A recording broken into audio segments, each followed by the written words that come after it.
가 쓰여진 배경은 이스라엘이 페르시아의 지배를 받고 있던 시대였습니다. 이제 남왕국 유다도 완전히 사라지고 없습니다. 이제 포로에서 다시 회복되어서 팔레스타인 땅으로 돌아왔지만은 다시 독립해서 옛날과 같이 나라를 세우리라고 하는 희망은 다 사라졌습니다. 페르시아와 싸워서 정치적으로 독립해서 왕을 세울 수 있는 그런 형편이 되지 않았던 것입니다. 그래서 유다라고 하는 이 하나님의 백성이라고 하는 이 정체성이 사라질 위기에 놓였을 때 그 유다 백성이라고 하는 정체성을 지킬 수 있는 유일한 대안은 종교 공동체를 세우는 것이었어요. 나라는 다시 세우지 못해도 하나님을 섬긴다고 하는 이 종교적인 공동체를 세운다면 그 유다 백성이라고 하는 정체성을 지킬 수 있다, 그렇게 생각을 했습니다. 그래서 역대기의 역사는 종교 공동체를 세운 사람인 다윗을 굉장히 높이 추앙을 합니다. 그리고 성전 건축을 통해서 종교 공동체를 견고하게 했던 솔로몬도 역시 다윗과 같이 아주 이상적인 왕으로 높이 평가를 하고 있습니다. 그래서 역대기를 보시면 신명기 역사하고는 좀 다르죠. 신명기 역사는 여호수아서부터 열왕기 하서까지를 신명기 사관으로 기록된 신명기 역사서라고 할 수 있는데, 이 신명기 역사에 보면 다윗이나 솔로몬에 대한 그런 부정적인 평가도 많이 있어요. 그들이 한 실수도 다 들어있고 그들이 하나님 앞에서 범한 죄까지도 다 기록을 하고 있지만 역대기는 그런 거 언급하지 않아요.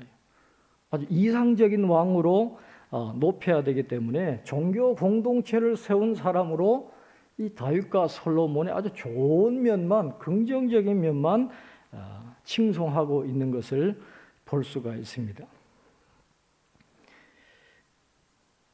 그리고 예루살렘을 중심으로 그 종교 공동체를 이어갔던 백성들이 유다 사람이잖아요. 그래서 역대기 역사는 북이스라엘에 대해서는 관심이 없어요.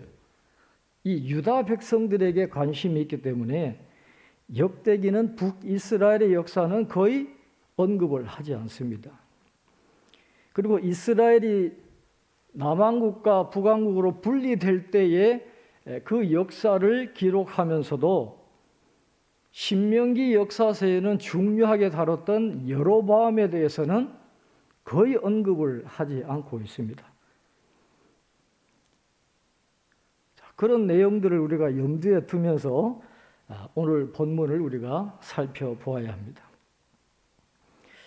이스라엘에는 뿌리 깊은 지역 감정이 존재하고 있었습니다.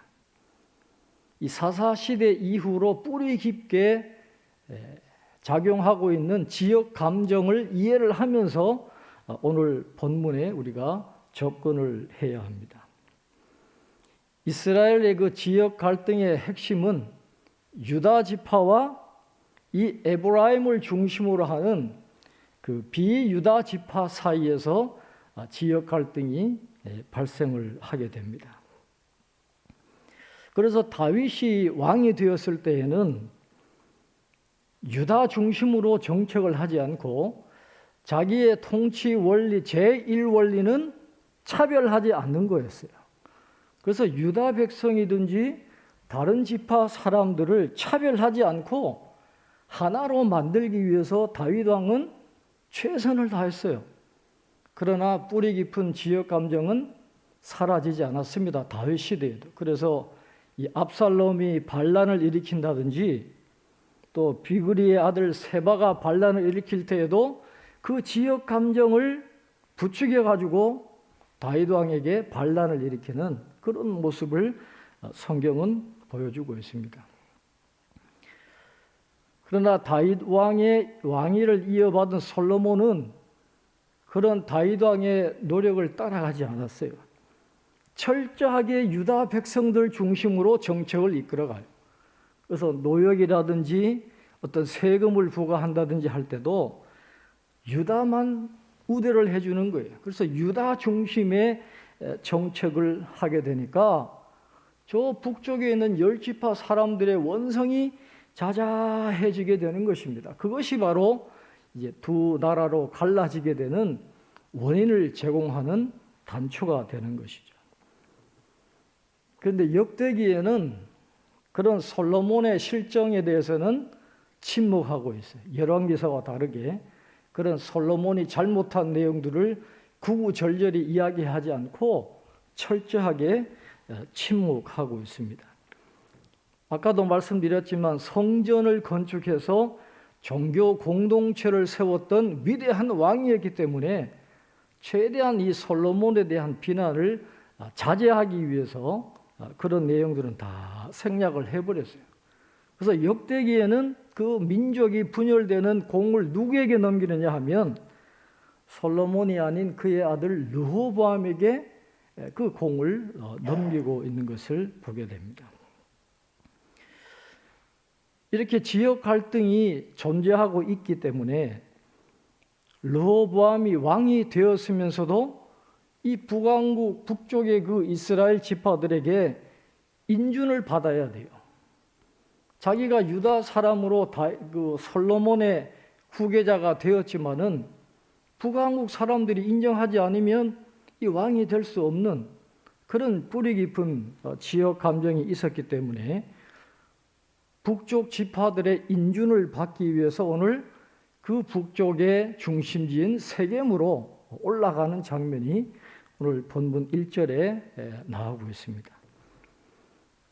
자, 1절에 이렇게 기록합니다. 르호보암이 세겜으로 갔으니 이는 온 이스라엘이 그를 왕으로 삼고자 하여 세겜에 이르렀습니다. 그렇습니다.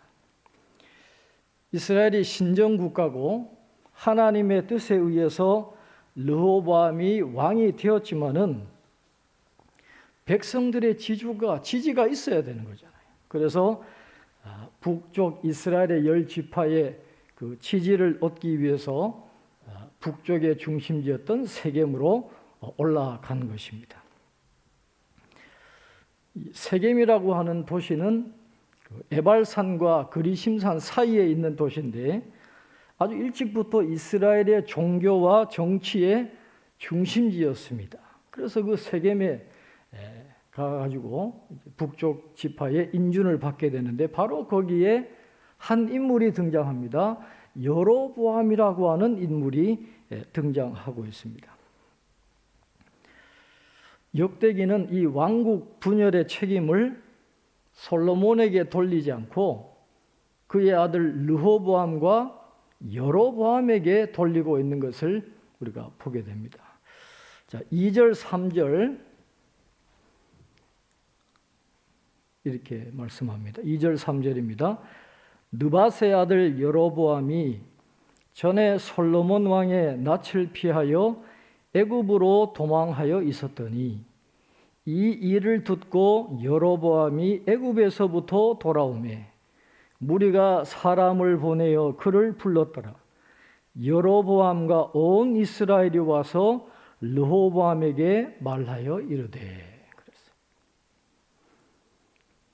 여러분, 열왕기서에서는 어떻게 기록이 되어 있냐 하면 이 느밧의 아들 여로보암이 솔로몬을 피해서 이집트로 망명을 갑니다. 이집트에 망명을 간 여로보암이 이집트에 있을 때에 애굽에 있을 때에 북쪽 10지파 사람들이 애굽으로 사람들을 보내어 가지고 그를 이스라엘로 돌아오게 한 것으로 열왕기서는 기록을 하고 있어요. 이집트에 있을 때 불러올린 것으로 기록되어 있지만은 오늘 2절, 3절 여러분 잘 보세요. 역대기는 다르게 기록합니다. 오늘 본문 2절에 보면 북쪽 10지파 사람들이 여로보암을 부르기 전에 이미 여로보암이 이스라엘에 와 있었다는 거예요. 솔로몬이 죽었다는 소식을 듣자마자 자의로 본인 스스로의 뜻으로 이미 이스라엘에 돌아와 있었다라는 거예요. 이스라엘로 돌아와 있던 여로보암에게 북쪽 10지파 사람들이 도와달라고 그를 불러냈다. 그렇게 기록하거든요. 그러니까 여로보암은 타의에 의해서 온 게 아니라 이미 자신의 결심을 가지고 이미 이집트에서 이스라엘로 돌아올 때 욕심을 품었다라는 거예요. 자기 마음속에 영모를 꿈꾸고 이미 이스라엘로 돌아와 있는 상태였는데 그것을 알고 북쪽의 10지파 사람들이 이 여로보암에게 도움을 청했다. 역대기는 그렇게 기록하는 거예요. 그래서 이 나라가 분열되는 이 책임을 솔로몬에게 돌리는 게 아니라 르호보암과 여로보암에게 돌리고 있는 그런 모습을 확인해 볼 수 있습니다. 자, 북쪽 10지파 사람들이 여로보암을 앞세워 가지고 르호보암에게 요구하는 것이 있습니다. 자, 4절에 이렇게 말씀합니다. 왕의 아버지께서 우리의 멍에를 무겁게 하였으나 왕은 이제 왕의 아버지께서 우리에게 시킨 고역과 매운 무거운 멍에를 가볍게 하소서. 그리하시면 우리가 왕을 섬기겠나이다. 그렇게 말해요.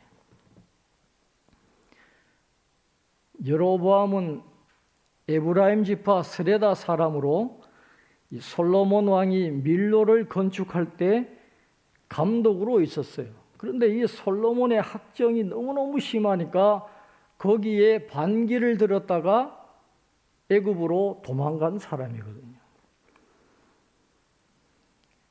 그러니까 당연히 이 솔로몬의 실정을 언급할 수밖에 없는 겁니다.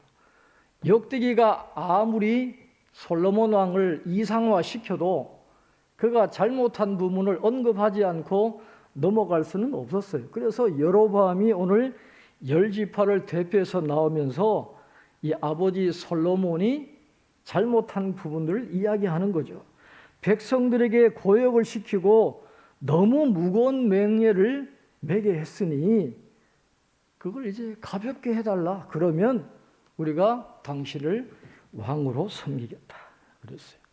그러면 이 말씀 속에 보면 이 솔로몬 당시부터 내려오는 그 북쪽 지파 사람들의 그 반 솔로몬 정서가 아주 심했다라는 것을 우리가 볼 수가 있게 되는 것입니다.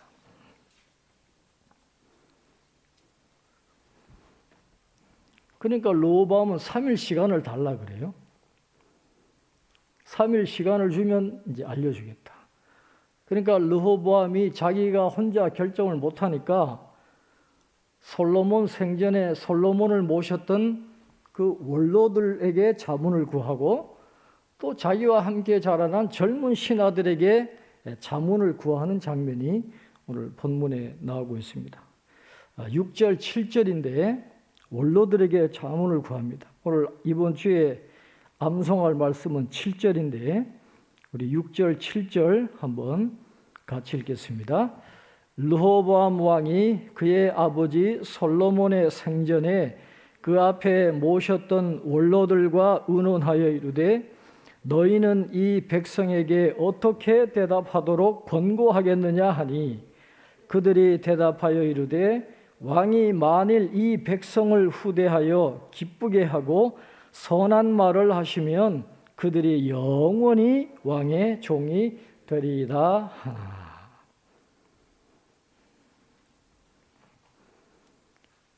원로들은 르호보암에게 그들의 말을 들어주세요. 유화 정책을 시행하도록 이렇게 권면을 합니다. 그들의 이야기를 들어주라는 거죠. 그러면 그들이 왕을 섬길 것입니다. 아주 좋은 의견 같아요. 그런데 르호보암 왕이 원로들의 의견을 버렸다 그랬어요. 그리고 자기와 함께 자라난 젊은 신하들과 의논했다고 말씀을 합니다. 그런데 젊은 신하들은 전혀 지금 다른 주장을 하는 거죠. 자, 10절, 11절 함께 읽겠습니다. 함께 자라난 젊은 신하들이 왕께 말하여 이르되 이 백성들이 왕께 아뢰기를 왕의 아버지께서 우리의 몽에를 무겁게 하였으나 왕은 우리를 위하여 가볍게 하라 하였은즉 왕은 대답하시기를 내 새끼 손가락이 내 아버지의 허리보다 굵으니 내 아버지가 너희에게 무거운 몽에를 매게 하였으나 이제 나는 너희의 몽에를 더욱 무겁게 할지라. 내 아버지는 가죽 채찍으로 너희를 치셨으나 나는 전갈 채찍으로 하리라 하소서 하더라. 왕이 백성의 의견에 흔들리면 왕의 권위가 어떻게 서겠습니까? 그들의 말을 들어주면 절대로 안 됩니다. 더 심하게 너희들을 취급하겠다. 그렇게 대답을 하세요. 젊은 신하들이 그렇게 이야기를 하는 거죠. 그러자 르호보암이 젊은이들의 뜻을 따르게 되고 결국 나라가 갈라지는 그런 비극이 일어나게 되었다라고 성경은 말씀을 합니다. 근데 오늘 본문을 읽으면서 과연 르호보암의 잘못이 어디에 있는가라는 질문을 던져보게 됩니다.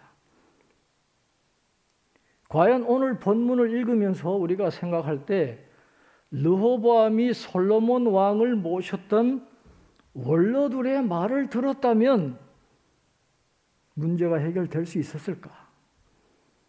나라가 갈라지지 않고 화평하게 12지파가 아주 부강하고 번영한 나라를 과연 만들 수 있었을까? 나라가 갈라진 게 르호보암 왕이 원로들의 말을 듣지 않았기 때문에 그 이유 때문에 나라가 갈라졌을까? 그런 질문을 던져보게 됩니다.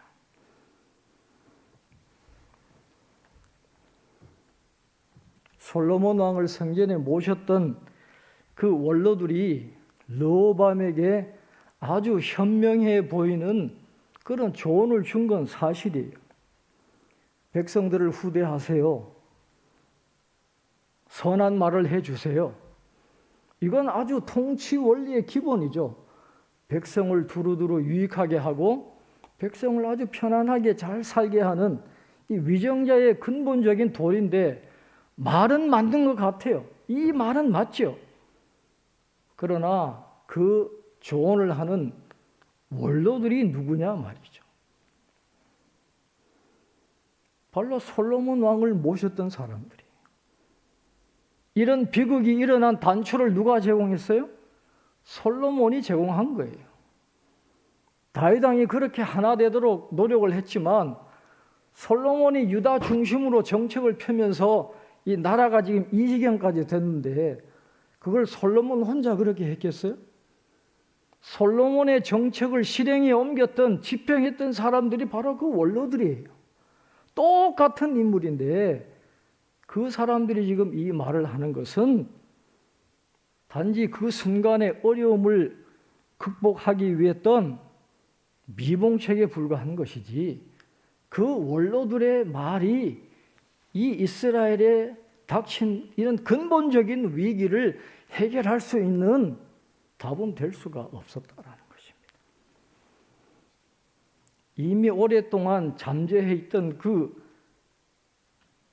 솔로몬에 의해서 더욱 악화되었던 그런 지파들 간의 지역 감정을 단순히 원로들의 의견을 쫓아타고 해서 해결할 수 있는 게 아니에요. 그러니까 남한국 유다와 북한국 이스라엘이 갈라지게 된 결정적인 이유는 이 원로들의 의견을 듣지 않은 것이 아니다라는 것입니다. 다른 데 이유가 있다라는 것이에요. 그러면 르호보암의 진정한 잘못이 뭘까요? 그 선택의 순간에 르호보암이 할 수 있는 최선의 선택이 어떤 것이었겠습니까? 그 해답은 할아버지 다윗 왕에게 있어요. 다윗 왕은 뭘 할 때 하나님 앞에 기도하지 않고 행한 일이 없어요. 전쟁을 할 때에도 내가 치러 올라가리까 하나님이 가라면 가는 거예요. 그래서 다윗은 백전백승하는 사람이에요. 성전을 짓고 싶은 마음이 불같이 일어났습니다. 내가 성전을 지어도 될까요? 안 된다라는 거예요. 너는 피를 많이 흘려서 안 된다라는 거예요. 아니요, 나 지을 거예요. 그렇게 하지 않았어요, 다윗은. 하나님 말씀에 순종했습니다. 대신 그 아들 솔로몬이 성전을 지을 수 있도록 모든 준비를 최선을 다해서 하는 그런 모습을 보여주었어요. 언제나 위기 앞에, 그 시편을 보세요. 언제나 위기 앞에 하나님 앞에 기도하는 그 다윗인데, 그것과 비교하면 지금 르호보암의 잘못이 어디에 있습니까?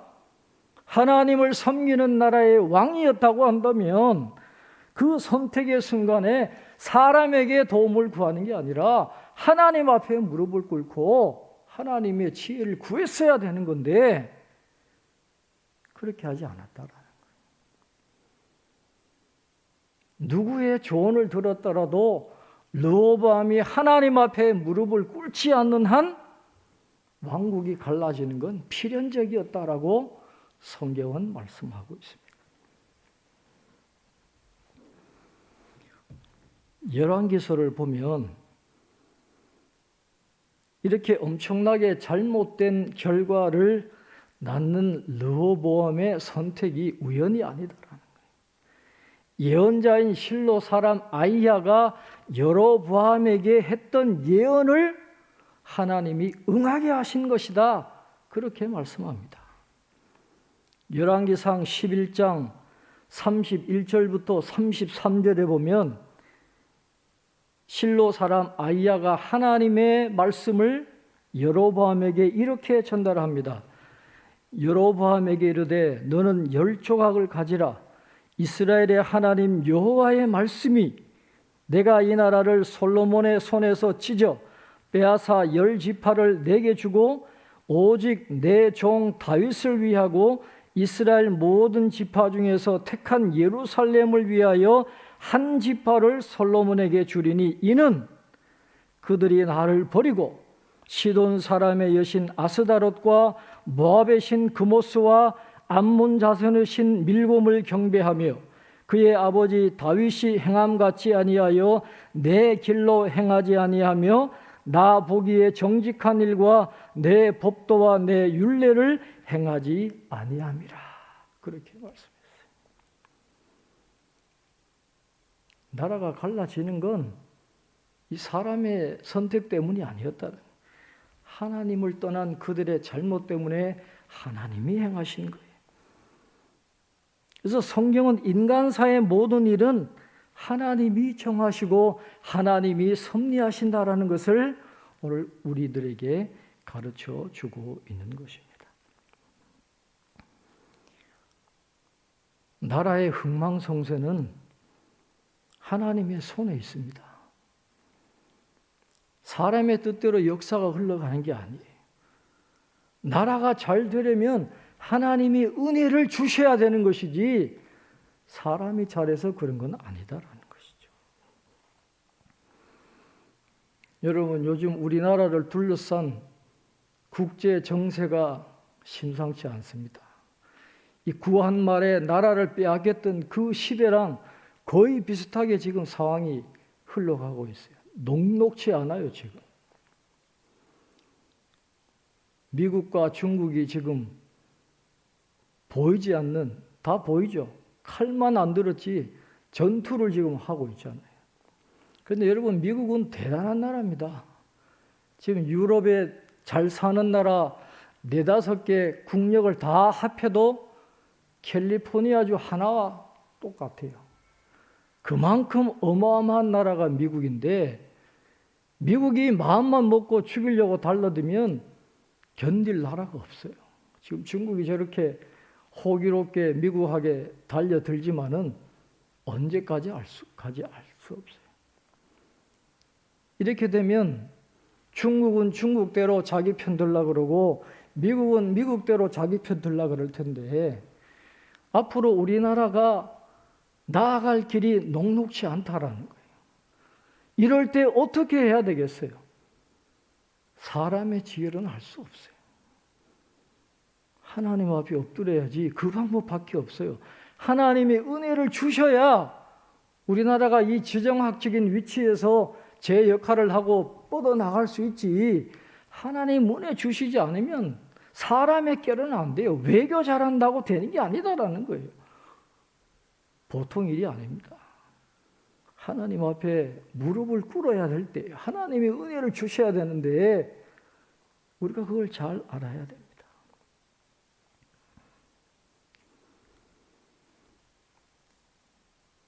솔로몬 왕이 성전을 건축한 다음에 큐티인에서 늘 강조하잖아요. 자신 안에 있는 성전을 세우는데 더 열심을 내었더라면 이스라엘의 역사는 달라졌을 거예요. 그러나 성전을 세우고 하나님이 복을 주시니까 이 교만한 솔로몬이 뭘 합니까? 하나님이 주신 지혜, 부와 명성을 가지고 엉뚱한 짓 하는 거예요. 하나님이 기뻐하시는 왕노릇 하는 게 아니라 세상적인 의미에서의 왕노릇 하는데 열중하게 됩니다. 다른 수많은 건축물을 세우고요. 무역해서 돈을 끌어들이고요. 이방인과 손을 잡고 무역하고 그걸 어떻게 하나님이 기뻐하시겠어요? 그런 모습을 보면서 르호보암이 자란 거예요. 그러니 무슨 영적인 유산을 얻었겠어요? 하나님 앞에 무릎 꿇는 모습을 본 적이 없는데 그런 선택의 순간에 르호보암이 어떻게 하나님 앞에 무릎을 꿇고 하나님 앞에 기도하고 하나님이 주시는 지혜를 구할 수가 있었겠어요? 하나님을 떠나면 나라뿐만 아니라 개인도 안 되게 되어 있어요. 그래서 이스라엘 왕정사를 통해서 우리는 분명한 교훈을 깨달아야 돼요. 왕정사를 통해서 주시는 교훈은 오늘 우리에게도 적실한 그런 교훈이기 때문에 이 열왕기와 역대기가 주는 교훈을 우리가 잘 받아들여야 된다는 것입니다.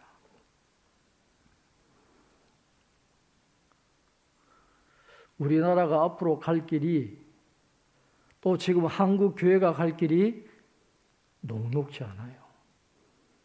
이제 7년 흉년의 길로 접어들었다 그렇게 봐요. 좋은 시절 지났습니다. 이제 앞으로 힘든 순간들이 많이 있을 텐데 이 7년 흉년의 때에 성도들이 선택을 할 때 어떤 선택을 해야 될 것인가? 이게 중요한 문제입니다. 우리 믿음의 사람들이 선택을 할 때에는 영광스러운 길, 부귀 영화를 약속하는 화려한 길, 세상적으로 좋아 보이는 그 길로 선택하면 그건 망하게 되어 있어요. 우리 믿음의 사람들이 선택할 때는 언제나 십자가의 길로 가야 돼요. 좁은 길로 가야 됩니다. 희생하고 손해보는 일이 있더라도 그 길로 가야지 넓고 편하고 화려한 길로 가면 그건 앞으로 망하게 되어 있어요. 그리고 신앙의 최우선을 두고 선택해야 돼요. 이건 100% 맞는 말입니다. 인간적으로 뭐 좋아 보이는 걸 생각하고 다른 쪽으로 가면 처음에는 좋아 보여도 그건 안 되게 되어 있어요. 여러분 르호보암 왕에게 다른 지파는 다 떠났지만은 유다 지파는 남아 있었잖아요. 왜 그들이 남아 있었어요? 성전이 예루살렘에 있기 때문에. 그것 때문에 남아 있었거든요. 마찬가지 앞으로 우리에게도 수많은 선택의 순간이 있고 우리가 가야 할 길이 있는데 어떤 길로 가야 되겠어요? 오직 주님 중심으로, 말씀 중심으로, 교회 중심으로 신앙생활이 어떻게 유익이 될까? 그런 판단 기준을 가지고 선택을 하면 넘어지지 않아요. 7년 아니라 몇십 년, 흉년이 와도 그 길로 가기만 하면 하나님이 책임져 주세요. 인도해 주십니다. 하나님이 복을 주시게 되어 있어요. 그래서 이 르호보암 왕을 통해서 주시는 이 교훈 우리가 잘 새기고 앞으로 우리에게 주어진 선택의 순간에 사람에게 조언 구하려고 하지 말고, 지난주에 말씀드렸잖아요. 바라크, 무릎 꿇는 게 복이에요. 내 힘으로는 할 수 없습니다. 내 지혜로는 할 수 없습니다. 하나님이 도와주셔야 됩니다. 늘 그렇게 겸손하게 무릎 꿇고 기도함으로 하나님의 도우심으로, 하나님의 은혜로 남은 생애를 잘 마무리해 나가는 저와 여러분 되시기를 주님의 이름으로 축원합니다. 기도하겠습니다. 하나님 아버지, 오늘도 거룩한 주일 하나님 앞에 예배드리게 하시고 하나님의 말씀을 듣게 하시니 감사합니다. 참으로 믿음을 지키기가 어려운 때입니다. 갈수록 잘 살고 부강해지면 하나님을 떠나게 되고 하나님의 말씀에 순종하지 않게 되는 것이 타락한 우리 인간의 본성인데, 오늘 이 르호보암의 이 말씀을 통해서 오늘 우리가 얻어야 될 교훈이 분명하게 있는 줄로 믿습니다. 하나님, 이때에 하나님의 말씀으로 돌아가게 하셔서 하나님의 뜻을 분별할 줄 알고 그 하나님이 주시는 교훈대로 우리의 삶을 잘 영위해 나갈 수 있는 저희들 되게 도와주시옵소서. 성령이 도와주지 아니하시면 우리는 넘어질 수밖에 없습니다. 늘 무릎 꿇게 하시고 하나님의 지혜를 구하게 하시고 말씀에 순종하게 하시고 하나님의 영광을 드러내는 일에 최우선을 둘 때 하나님이 우리를 붙들어 주실 줄로 믿사오니 그 은혜를 저희들 누리게 해 주시옵소서. 이 나라와 이 민족이 많이 어렵습니다. 하나님의 지혜가 필요합니다. 하나님의 도우심이 필요합니다. 다시는 외세에 의해서 어려움 당하지 않도록 자비와 긍휼을 베풀어 주시고 하나님의 은혜와 복을 누리며 세계 모범적인 국가로 하나님의 뜻을 이루어드리는 부강한 나라가 될 수 있도록 주여 이 나라를 인도해 주시옵소서. 한국교회가 많이 어렵습니다. 지금 신학교들도 어렵고 선교사들도 많이 어려움 중에 있습니다. 코로나로 인한 것도 있겠지만 여러 가지 이유로 어려워지고 있는 이때입니다. 한국교회를 불쌍히 여겨주시고 이때일수록 더 영적으로 깨어서 하나님 앞에 기도하고 무릎 꿇을 때에 새로운 소망으로 인도하시는 하나님의 은혜를 누리게 될 줄로 믿사오니 주여 한국교회를 불쌍히 여겨 주시옵소서. 예수님의 이름으로 기도하옵나이다. 아멘. 찬송가 393장 함께 찬송하겠습니다. 393장입니다.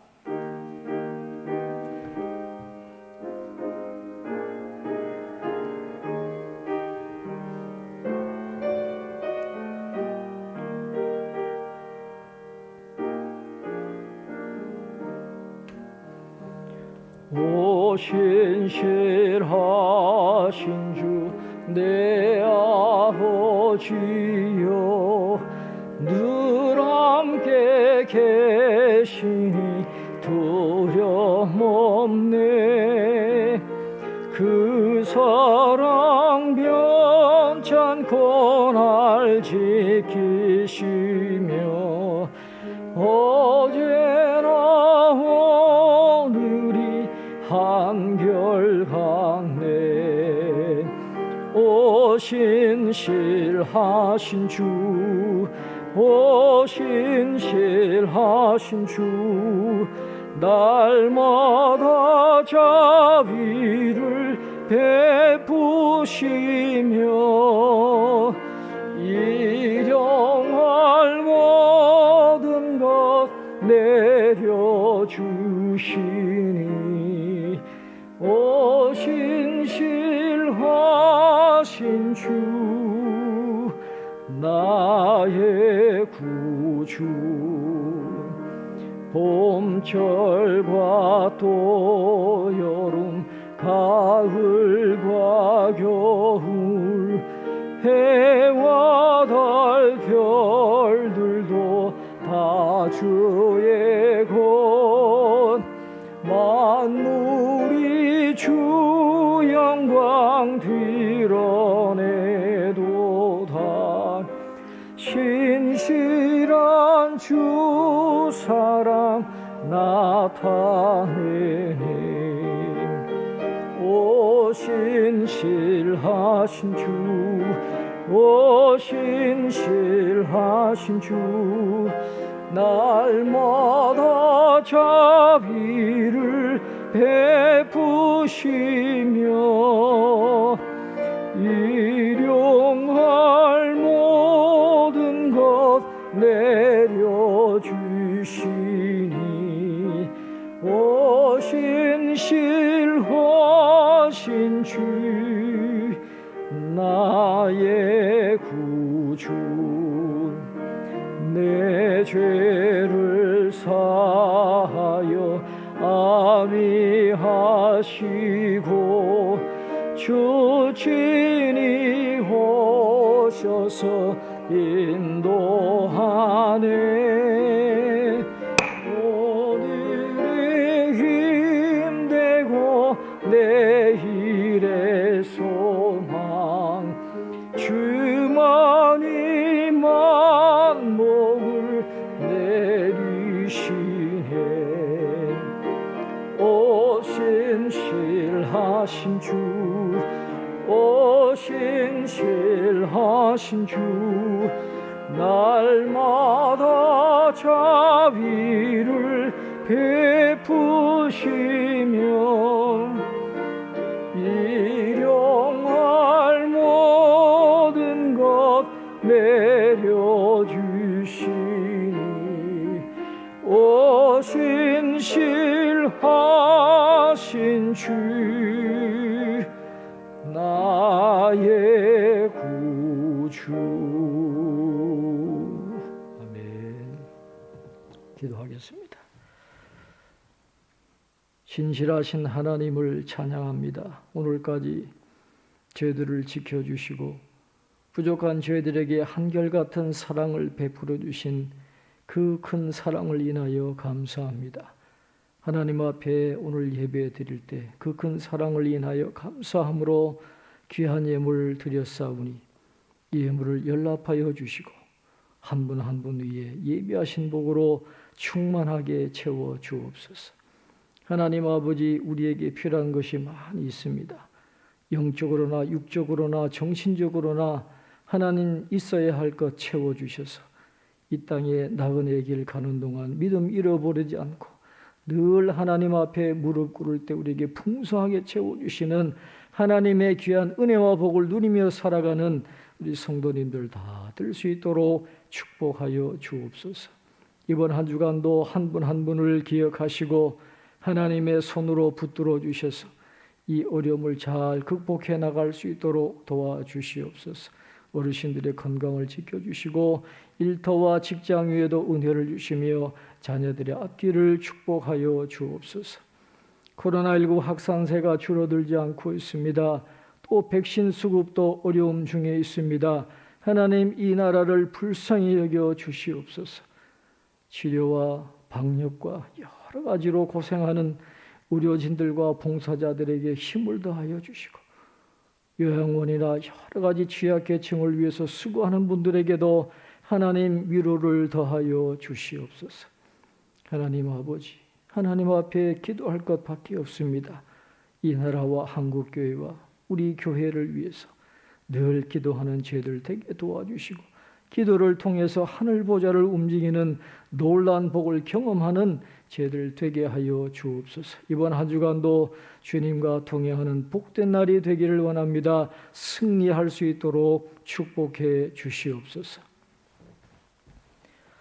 이제는 우리 주 예수 그리스도의 은혜와 하나님 아버지의 극진하신 사랑하심과 성령의 감화 감동 교통 충만하심이 사랑하는 모든 모든 성도들 머리머리 위에 지금부터 영원토록 함께 하옵시기를 간절히 축원하옵나이다. 아멘.